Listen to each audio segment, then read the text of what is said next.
नमस्कार दोस्तों, competition war के यूट्यूब चैनल में आपका स्वागत है। मैं संदीप हाजिर हूं आपके लिए लेकर एक नई वीडियो। दोस्तों, आज की वीडियो में हम बात करने वाले हैं प्रमुख नियुक्तियां, निधन और व्यक्तित्व, जो कि अंतरराष्ट्रीय और राष्ट्रीय दोनों संबंधों में जो भी व्यक्तियों की नियुक्तियां हुई, निधन हुए और जो व्यक्तित्व प्रसिद्ध रहे, चर्चा में रहे, उनको हम डिस्कस करेंगे। और करंट अफेयर स्टार्ट है दोस्तों, जून 2023 को हमने पहले लिया है, तो जून, उसके बाद जुलाई, ऐसे ऐसे करके आपको पूरे वर्ष का करंट अफेयर्स मिलता रहेगा। और ये दोस्तों, ये सीरीज अनस्टॉपेबल है, कभी रुकेगी नहीं, क्योंकि एग्जाम कभी रुकते नहीं है। ठीक है, जिस तरह से जिंदगी कभी नहीं रुकती, एग्जाम भी कभी नहीं रुकते, तो इसलिए ये सीरीज भी रुकने वाली नहीं है। तो आपसे गुजारिश करूंगा कि अगर आप चैनल पर नए आए हैं तो इसको सबसे पहले सब्सक्राइब करके बेल आइकन को हिट कर दीजिए, जिससे आपको वीडियोस के नोटिफिकेशन सबसे पहले प्राप्त होने लगे। दोस्तों, इस वीडियो के डिस्क्रिप्शन बॉक्स में हमने टेलीग्राम चैनल जो कंपटीशन वॉर का ऑफिशियल है उसका लिंक प्रोवाइड कर रखा है, और कुछ वीडियो जैसे यूनाइटेड नेशन के अंगों से संबंधित जो वीडियोस हैं उसका मैंने लिंक भी इस डिस्क्रिप्शन में डाल दिया है, क्योंकि मैंने 23 के अंदर ही मैंने बुक डिस्कस की है 12th क्लास की, समकालीन विश्व राजनीति, जिसमें हमने अंतरराष्ट्रीय संबंधों को अच्छे से डिस्कस करते हुए जो यूनाइटेड नेशन है उसके महत्वपूर्ण अंगों की भी विस्तार पूर्वक उस वीडियो में बात की है। तो आप लोग चैनल को ज्वाइन कीजिए और जो भी वीडियो डिस्क्रिप्शन में है उनको देखिए, आपके लिए निश्चित तौर पर लाभदायक रहेगी। तो दोस्तों, प्रमुख नियुक्तियां, निधन और व्यक्तित्व से आज का वीडियो स्टार्ट करते हैं। तो आइए शुरू करते हैं कि आज प्रमुख नियुक्तियों में कौन से व्यक्तित्व पहले नंबर पे हैं। दोस्तों, पहली न्यूज है रॉ से, research and analysis wing of India, जो कि भारत का एक खुफिया तंत्र है, खुफिया ऑर्गेनाइजेशन है। तो ये जासूसी से संबंधित जो जानकारियां होती हैं विदेश में जाकर वो जुटाती है, काफी जोखिम भरी संस्था है। तो इसी के नए प्रमुख नियुक्त हुए हैं, तो उन्हीं के बारे में आज बातचीत हम लोग करेंगे। ठीक है दोस्तों, तो आइए बात करते हैं।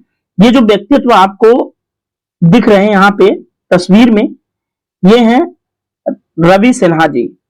इनको अभी हाल ही में जून 2023 की बात चली, तो इनको रॉ का नया प्रमुख बना दिया गया है। अब दोस्तों, रवि सिन्हा जी कौन है? रवि सिन्हा जी भारतीय पुलिस सेवा के 1988 बैच के छत्तीसगढ़ काडर के क्या हैं? आईपीएस हैं। आप जानते हैं कि आईपीएस को ही रॉ का प्रमुख नियुक्त किया जाता है, ऐसा कोई जरूरी नहीं, लेकिन हाँ, मुख्य तौर पे आईपीएस से संबंधित व्यक्ति ही जाते हैं। जैसे आप अजीत डोवाल जी को देख सकते हैं, जो आज भारत के नेशनल सिक्योरिटी एडवाइजर हैं। अब दोस्तों, रवि सिन्हा जी जो है वो निवर्तमान जो प्रमुख हैं सामंत कुमार गोयल, उनका स्थान इन्होंने ग्रहण किया। तो अर्थात रवि सिन्हा जी से पहले सामंत कुमार गोयल रॉ के चीफ थे। ठीक है दोस्तों।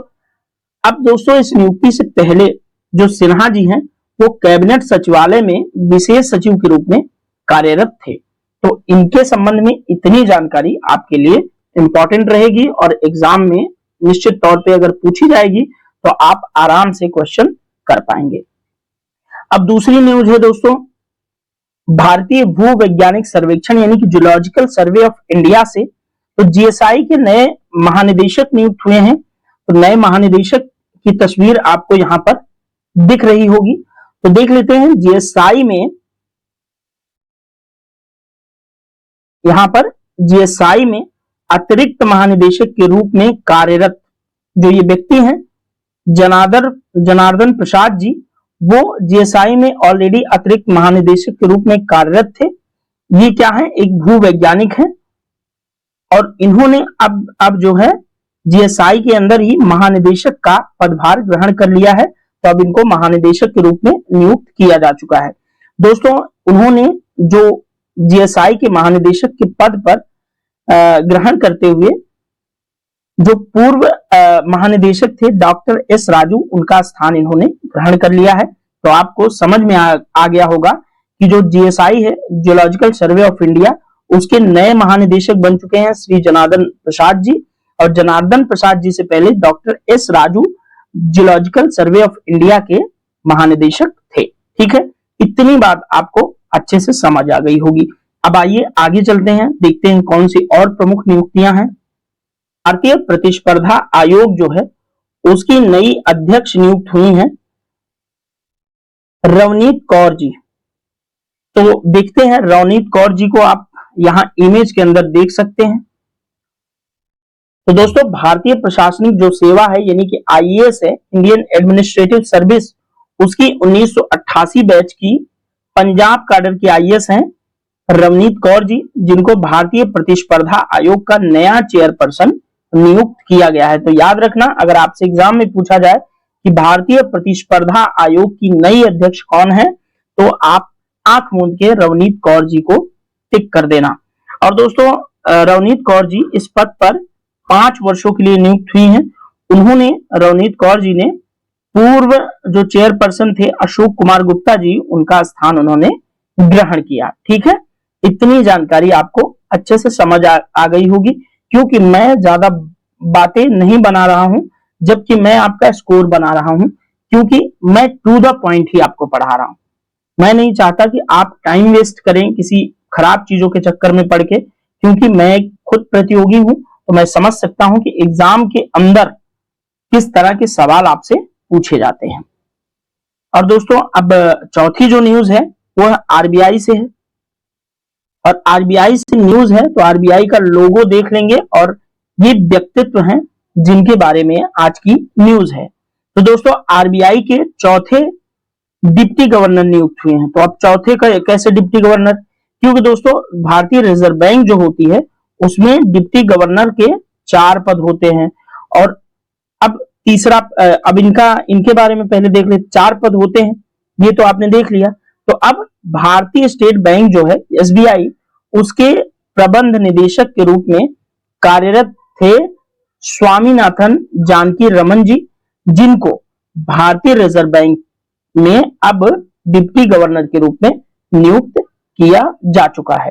तो दोस्तों भारतीय ये जो जानकी रमन साहब थे, वे साहब हैं, सॉरी थे नहीं लगाना चाहिए। तो स्टेट बैंक ऑफ इंडिया जो है एसबीआई, उसके जो है ये प्रबंध निदेशक थे इससे पहले। अब इनको आरबीआई का डिप्टी गवर्नर नियुक्त किया है। 4 में से 1 डिप्टी गवर्नर अब ये बन चुके हैं।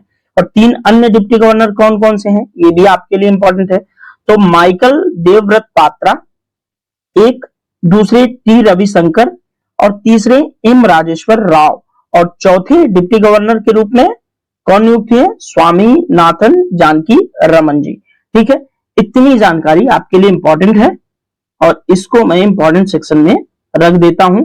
और आपको यह भी पता चल गया कि आरबीआई के अंदर कितने डिप्टी गवर्नर होते हैं। गवर्नर कितने होते हैं, गवर्नर कितने होते हैं, 1।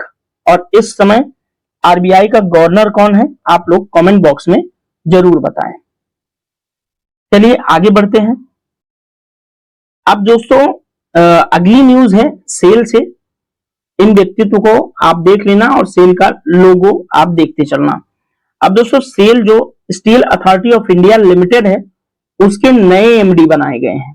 कौन है, तो अमरेंद्र प्रकाश को सेल का नया अध्यक्ष और प्रबंध निदेशक, मैनेजिंग डायरेक्टर और चेयरपर्सन बनाया गया है। ठीक है, तो अमरेंद्र प्रकाश जी के बारे में आप लोग याद रखना।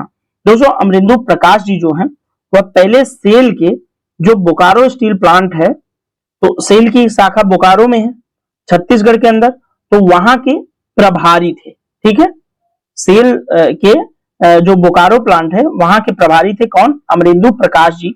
इससे पहले सेल के नए अध्यक्ष और प्रबंध निदेशक बनने से पहले, तो जब सेल के बोकारो स्टील प्लांट के प्रभारी थे, तब बोकारो स्टील प्लांट ने दोस्तों फाइनेंशियल ईयर जो वित्त वर्ष 2022 और 2023 का वित्त वर्ष था, उसमें बोकारो स्टील प्लांट ने उल्लेखनीय उत्पादन रिकॉर्ड हासिल किया था। यानी कि बहुत अच्छा प्रोडक्शन निकल कर आया था बोकारो स्टील प्लांट के अंदर, जब नेतृत्व किसका था, अमरेंद्र प्रकाश जी का। अब अमरेंद्र प्रकाश जी को क्या बनाया गया है, सेल का नया अध्यक्ष और प्रबंध निदेशक बना दिया गया है, क्योंकि पहले वो सेल की एक शाखा, एक यूनिट जो कि बोकारो में है, उसके प्रभारी थे। अब इनको पूरे सेल कंपनी का ही प्रबंध निदेशक बना दिया गया है। तो इतनी जानकारी आपको समझ आ गई होगी। आइए चलते हैं अगली जानकारी की तरफ, और अगली जानकारी थोड़ा इंटरनेशनल है और इन मोहतरमा को आप देख रहे होंगे। और दोस्तों ये है नुसरत चौधरी जी, और नुसरत चौधरी को अभी हाल ही में 1 जून के अंदर एक बहुत महत्वपूर्ण पोजीशन प्राप्त हुई है अमेरिका के अंदर। तो देख लेते हैं दोस्तों। अमेरिकी सीनेट द्वारा नागरिक अधिकारों की एक वकील नुसरत चौधरी को, नागरिक अधिकारों की वकील हैं नुसरत चौधरी जी, इनको जो है अमेरिका की सीनेट ने नागरिक अधिकारों की वकील नुसरत चौधरी जी को अमेरिका के इतिहास में पहली मुस्लिम महिला संघीय न्यायाधीश के रूप में नियुक्त किया गया है। तो सिंपल सी बात है, एक नुसरत चौधरी जी हैं जो नागरिक अधिकारों की वकील हैं, जिनको अमेरिका की सीनेट ने संघीय न्यायाधीश के रूप में नियुक्त किया है। और अचीवमेंट क्या है कि अमेरिका के इतिहास में पहली मुस्लिम महिला है जिनको संघीय न्यायाधीश के रूप में नियुक्त किया गया है। तो ये जानकारी यहां पर क्या है, इंपॉर्टेंट है, क्योंकि ये फैक्ट एग्जाम के अंदर आपसे पूछ लिया जा सकता है। फिलहाल आप नुसरत चौधरी जी का नाम जरूर याद रखना। अब दोस्तों नुसरत चौधरी जी जो है वह पहली बांग्लादेशी अमरीकी, यानी कि बांग्लादेशी मूल की अमरीकी महिला है, यानी कि बांग्लादेश में पैदा हुई, अमेरिका में जाके बस गई, वो अपना कार्यभार वहां ग्रहण कर लिया उन्होंने, मतलब वहीं जाके बस गई, वहां की नागरिकता प्राप्त कर ली, तो इसलिए बांग्लादेशी अमरीकी कहलाई। तो दोस्तों नुसरत जी पहली बांग्लादेशी अमरीकी और पहली मुस्लिम अमरीकी महिला के रूप में संघीय न्यायाधीश बनी है।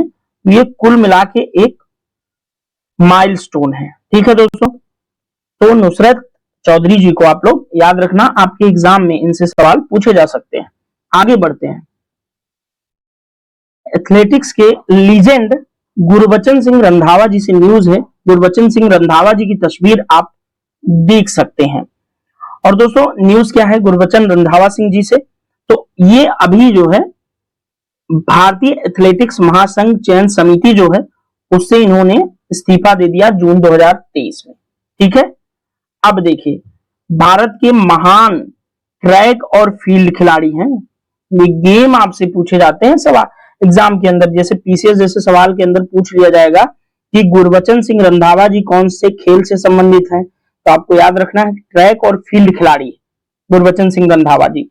अब रंधावा जी ने दोस्तों बढ़ती उम्र के कारण जो भारतीय एथलेटिक्स महासंघ की चयन समिति है उससे उन्होंने क्या किया, इस्तीफा दे दिया।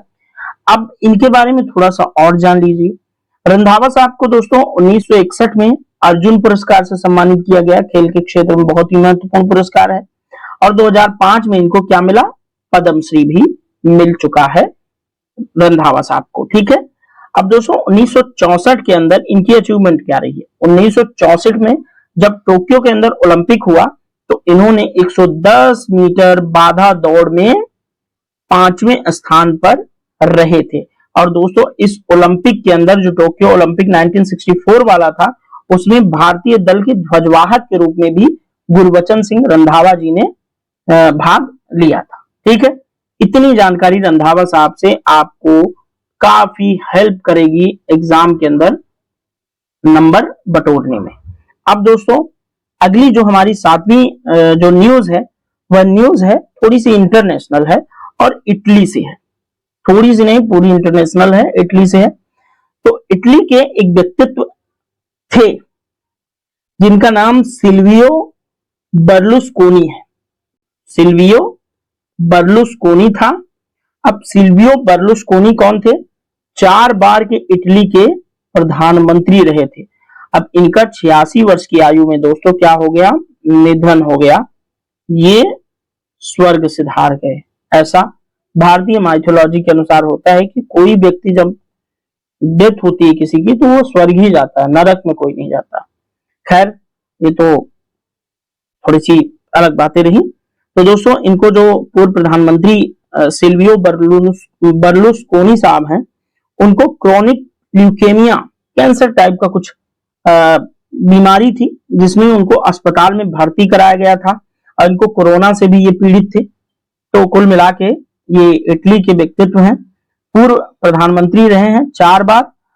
तो इनकी 86 वर्ष की आयु में जून 2023 के अंदर निधन हो गया। बस इतना आपको याद रखना है। ये नाम आपसे पूछे जा सकते हैं पीसीएस लेवल के एग्जाम के अंदर कि सिल्वियो बर्लुस्कोनी कौन थे जिनका जून 2023 के अंदर निधन हो गया, तो किस देश से संबंधित थे, तो इटली से। ये याद रखना आप, ठीक है। आगे बढ़ते हैं। हमारी 8वीं न्यूज है, वह है इंटरनेशनल न्यूज। तो इंटरनेशनल व्यक्तित्व के बारे में है, देख लेते हैं। डेनिस फ्रांसिस, आखिर ये जो इमेज के अंदर डेनिस फ्रांसिस साहब दिख रहे हैं और ये लोगो नीचे जो आपको दिख रहा है ये यूएन का है। तो यूएन में क्या कर रहे हैं ये देखते हैं। तो दोस्तों जो डेनिस फ्रांसिस साहब हैं वह संयुक्त राष्ट्र के 193वें सदस्य राष्ट्र ने त्रिनिदाद और टोबैगो के एक अनुभवी सहयोगी डेनिस फ्रांसिस को संयुक्त राष्ट्र महासभा के 18वें सत्र का अध्यक्ष पद के लिए चुना गया था। अब ये मैंने खुद लिख दिया है, प्रिंटिंग मिस्टेक काफी है, सेंस नहीं निकल पा रहा है, लेकिन फिर भी मैं आपको समझा देता हूं। जो आप जानते हैं कि संयुक्त राष्ट्र संघ के 193 सदस्य देश हैं और इस 193 सदस्य देशों में त्रिनिदाद और टोबैगो भी मेंबर कंट्रीज हैं। तो दोस्तों वहीं के एक व्यक्ति हैं डेनिस फ्रांसिस, जिनको जो यूनाइटेड नेशन की जनरल असेंबली है, जो संयुक्त राष्ट्र संघ की महासभा है, उसका 78वां जो सत्र हुआ उसमें डेनिस फ्रांसिस जी को अध्यक्ष बनाया गया। बस इतनी सी न्यूज है, सिंपल। और दोस्तों यूनाइटेड नेशन की जो महासभा है संयुक्त राष्ट्र के 6 प्रमुख संगठनों में से एक है, जो संयुक्त राष्ट्र के मुख्य विचार विमर्श, नीति निर्माण और प्रतिनिधि अंग के रूप में काम करती है। तो महासभा का मतलब भी, महासभा की इंपॉर्टेंस भी आपको समझ में आ गई। न्यूज सिर्फ इतनी थी कि जो यूनाइटेड नेशन जनरल असेंबली के 78वां सत्र है उसका अध्यक्ष डेनिस फ्रांसिस को नियुक्त किया गया, बात खत्म। अब दोस्तों यूनाइटेड नेशन की जनरल असेंबली यानी कि संयुक्त राष्ट्र महासभा है, तो उसके बारे में थोड़ा सा यहाँ चार्ट के माध्यम से हम समझने की कोशिश करते हैं। दोस्तों यूनाइटेड नेशन जनरल असेंबली की स्थापना कब हुई? 1945 में, जब यूनाइटेड नेशन की स्थापना होती है। अब दोस्तों ये जो संगठन है वह मुख्य नीति निर्माणकारी अंग है यूनाइटेड नेशन का, और इसका जो संयुक्त राष्ट्र संघ महासभा का मुख्यालय कहाँ है? न्यूयॉर्क यूएसए में, संयुक्त राज्य अमेरिका में, यहीं पर है यूनाइटेड नेशन का मुख्यालय। तो संयुक्त राष्ट्र महासभा का मुख्यालय भी न्यूयॉर्क यूएसए में ही होगा। अब दोस्तों कुल कितने सदस्य देश हैं यूएनजीए के अंदर? 193 सदस्य देश, ठीक है। ये आप लोग महत्वपूर्ण रूप से याद रखना। अब दोस्तों ये संस्था यूएनजीए जो है, यूनाइटेड नेशन जनरल असेंबली यानी कि संयुक्त राष्ट्र महासभा, वो किस तरह के निर्णय लेती है ये यहाँ पर देखा जा सकता है। तो दोस्तों ये क्या करती है? सबसे पहले तो संयुक्त राष्ट्र संघ के बजट को ये मंजूरी देती है यूनाइटेड नेशन आम सभा। ये बहुत महत्वपूर्ण अंग है। आप समझ में आ गए कि यूनाइटेड नेशन को चलाने के लिए जो बजट पास होता है उसकी मंजूरी कौन देती है? तो संयुक्त राष्ट्र की महासभा। और दूसरा वर्ग ये है दोस्तों इसका कि सुरक्षा परिषद जो होती है यूनाइटेड नेशन की सिक्योरिटी काउंसिल, उसकी इसी की सिफारिश पर, सिक्योरिटी काउंसिल की सिफारिश पर ही जनरल असेंबली के महासचिव की नियुक्ति होती है, ठीक है, समझ में आ गया। और तीसरा कार्य क्या है? सुरक्षा परिषद के अस्थायी सदस्यों का जो चुनाव है वह भी संयुक्त राष्ट्र महासभा के अंदर ही किया जाता है। तो संयुक्त राष्ट्र का जो इंपॉर्टेंस है यूनाइटेड नेशन की जनरल असेंबली का, वो आपको समझ में आ गया। आइए थोड़ा सा भारत के संबंध में भी देख लेते हैं कि आखिर जो महासभा का सत्र कभी हुआ तो भारत का कोई अध्यक्ष बना व्यक्ति या नहीं बना, आइए देखते हैं।